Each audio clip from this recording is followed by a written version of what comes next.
Assalamualaikum warahmatullahi wabarakatuh. Perkenalkan, nama saya Najwa Kaila Handayani dengan NIM 2213584. Saya dari Prodi Manajemen Perhotelan.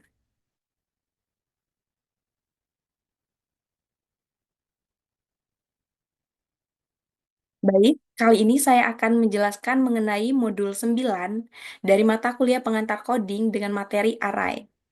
Saya menjelaskan modul 9 sebagai salah satu tanggung jawab saya untuk menyelesaikan mata kuliah pengantar coding di semester ini.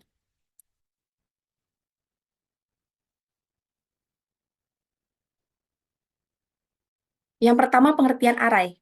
Apa sih array tersebut? Array atau lari adalah sebuah variabel yang memiliki serangkaian elemen dari jenis tipe data yang sama. Elemen-elemen tersebut dirangkai di dalam memori yang berdekatan dengan elemen lainnya. Array adalah struktur data dalam C++ yang digunakan untuk menyimpan sekumpulan elemen dan dengan data yang sama. Selanjutnya, macam-macam array. Array sendiri memiliki tiga macam, di antaranya array satu dimensi, array dua dimensi, dan array multidimensi. Apa sih masing-masing pengertian array tersebut? Array satu dimensi adalah sekumpulan elemen yang disimpan dalam baris tunggal dan diakses dengan satu indeks. Jadi, array satu dimensi hanya bisa mengakses satu data tunggal. Selanjutnya, array dua dimensi. Array dua dimensi adalah array yang memiliki baris dan kolom, sehingga elemen tersebut dapat diakses menggunakan dua indeks. Selanjutnya, array multidimensi. Array multidimensi adalah array yang memiliki dua indeks. Misalnya, array tiga dimensi yang memiliki dimensi baris, kolom, dan kedalaman, ataupun lebih dari tiga dimensi. Jadi, array multidimensi memiliki dimensi yang tak terhingga dibandingkan array satu dimensi dan array dua dimensi. Selanjutnya, deklarasi array. Apa sih deklarasi array tersebut? Deklarasi array adalah proses mendefinisikan sebuah array dalam pemrograman yang mencakup penentuan tipe data, nama variabel, dan jumlah elemen yang akan disimpan. Contohnya, ada saya paparkan di bawah ini. Baik, yang pertama itu tipe data. Apa sih tipe data? Tipe data atau tipe jenis data yang digunakan pada variabel array tersebut bisa berupa karakter, string, atau sebuah bilangan. Contohnya, kalau dari rumus originalnya seperti ini, nih, tipe, tipe data. Nah, untuk memasukkan elemennya kita menggunakan in, seperti ini. Selanjutnya, nama array. Nama array itu adalah definisi, mendefinisikan nama elemen apa yang akan kita gunakan dan definisi ini bisa kita gunakan secara bebas. Namun perlu diperhatikan standar dalam penamaan sebuah variabel. Di sini data nama array. Jadi kita memasukkan nama data tersebut adalah nilai. Sampai sini paham ya? Selanjutnya itu ukuran. Ukuran tersendiri memiliki kapasitas, sebuah nilai, kapasitas untuk menentukan berapa sih space yang disediakan untuk menampung nilai di dalam array tersebut. Seperti yang dalam kolom berikut ini sama dengan yang ini. Oke. Jadi, dalam kolom ini kita memiliki unlimited, tergantung kapasitas kebutuhan. Bisa kita tentukan ingin memasukkan berapa, contohnya ingin memasukkan 4. Ini kita masukkan angka 4. Maka di belakangnya akan terdapat 4. Tetapi jika kita tidak memasukkan jumlahnya, maka di belakangnya juga akan terdapat unlimited nilai yang bisa kita masukkan. Baik, selanjutnya itu inisialisasi nilai array. Apa sih inisialisasi nilai array tersebut? Itu adalah proses pemberian nilai dari elemen array. Kita dapat memasukkan nilai dalam sebuah variabel array berdasarkan ukuran array itu sendiri. Dengan catatan, jika kita menentukan ukurannya, sementara bila tidak, maka array tersebut bersifat dinamis atau menyesuaikan jumlah nilai di dalamnya. Seperti yang saya contohkan sebelumnya, seperti ini. Jadi ini bersifat dinamis. Kita bisa memasukkannya sesuai dengan jumlah yang ingin kita masukkan, atau kita bisa mengosongkan nilai tersebut. Di sini juga, nih, jadi jika di sini 10, maka nilai yang di belakangnya juga akan mengikuti jumlah tersebut jadi 10. Begitupun seterusnya, jika di sininya kosong, maka nilai di belakangnya juga akan unlimited. Selain itu, dari baris masing-masing kolom ini terdapat nilainya masing-masing. Seperti ini, ada nilai elemen array, ada alamat elemen array, ada indeks elemen array. Seperti yang saya jelaskan sebelumnya, kita memasukkan in, lalu nama dari data tersebut, nilai, lalu jumlahnya. Karena di sini jumlahnya 5, maka di belakangnya akan mengikuti 5 juga. Begitupun di bawahnya. In, nilai, lalu karena di sini dikosongkan, maka kita bisa menyesuaikan jumlah yang akan kita masukkan di sini. Baik itu 4, 5, 6, dan seterusnya. Kita hapus lagi ya. Selanjutnya itu mengakses variabel array. Mengakses variabel array berarti kita membaca ataupun mengubah nilai elemen yang disimpan di dalam array. Proses ini dilakukan dengan menggunakan indeks untuk merujuk elemen tertentu dalam array.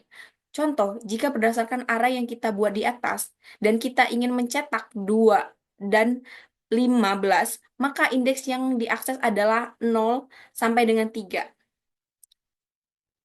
Baik, kita berikan contoh seperti ini sebentar ya.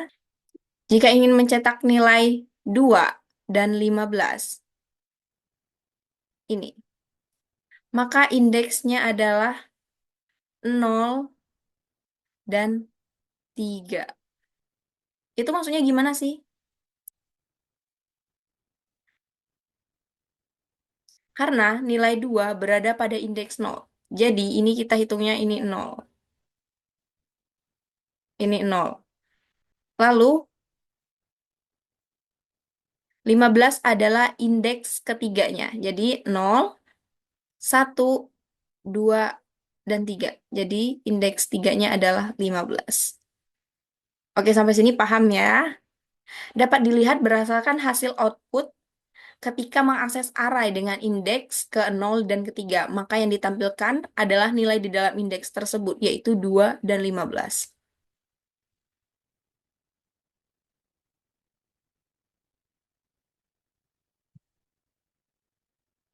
Selanjutnya yaitu mengakses nilai array dengan perulangan. Apa sih itu? Yaitu cara mengakses menggunakan bantuan perulangan for. Karena akses indeks membutuhkan deretan angka yang dapat kita buat dengan mudah menggunakan perulangan. Seperti contoh yang tertera di bawah ini. Berdasarkan penjelasan sebelumnya, teman-teman semua bisa lihat dari sini ya.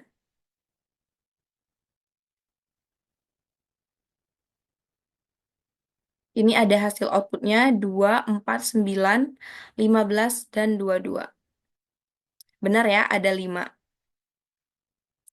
Lalu, nilai array dengan menggunakan perulangan for. Indeks array dilakukan increment dari 0 sampai 4, hingga masing-masing nilai array pada indeks tersebut dapat ditampilkan.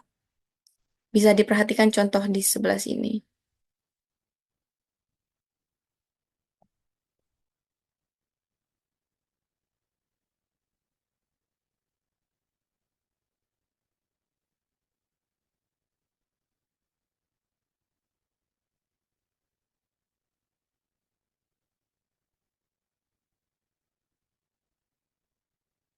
Selanjutnya, contoh-contoh penggunaan array.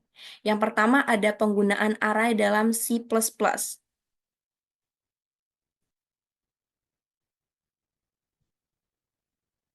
Yang pertama tentu ada headingnya. include, lalu masukkan namanya IOStream, using namespace, lalu void. Lalu masukkan in, namanya datanya. Lalu totalnya ada berapa ini? Ada 10. Berarti 10 data yang akan kita masukkan.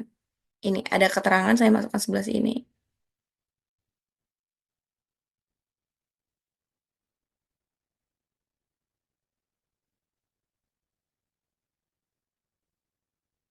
Iya, ini. Lalu entrykan 10 data tersebut. Ah, baru kita tampilkan elemennya. Gitu ya, teman-teman semuanya.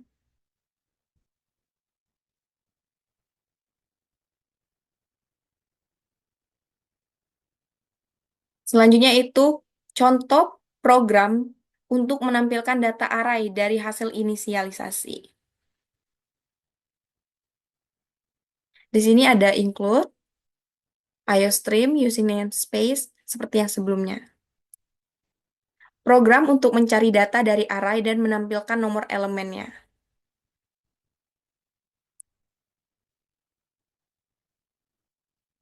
Selanjutnya yaitu program untuk menampilkan data besar maksimal dari suatu array. Selanjutnya yaitu array multidimens atau array multidimensi. Array yang memiliki lebih dari 2 indeks.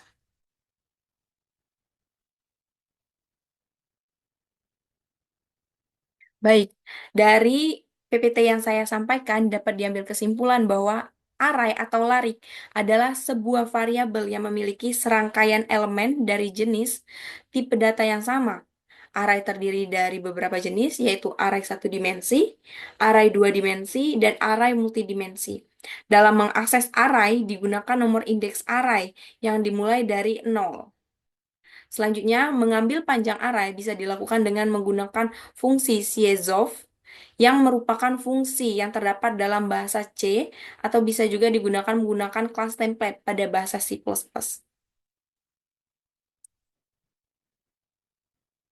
Sekian presentasi dari saya. Berikut pemaparan materi yang saya pahami berdasarkan modul yang saya pelajari. Jika ada saran-saran, jika ada kekurangan dari semuanya, saya sangat terbuka atas opini-opini dan kritik-kritik yang membangun. Sekian presentasi dari saya. Jika ada salah-salah kata, saya mohon maaf. Kepada Allah, saya mohon ampun.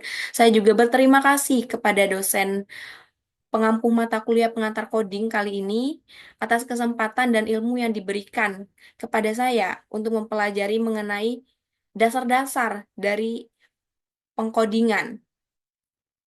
Sekian, terima kasih. Saya akhiri. Wassalamualaikum warahmatullahi wabarakatuh.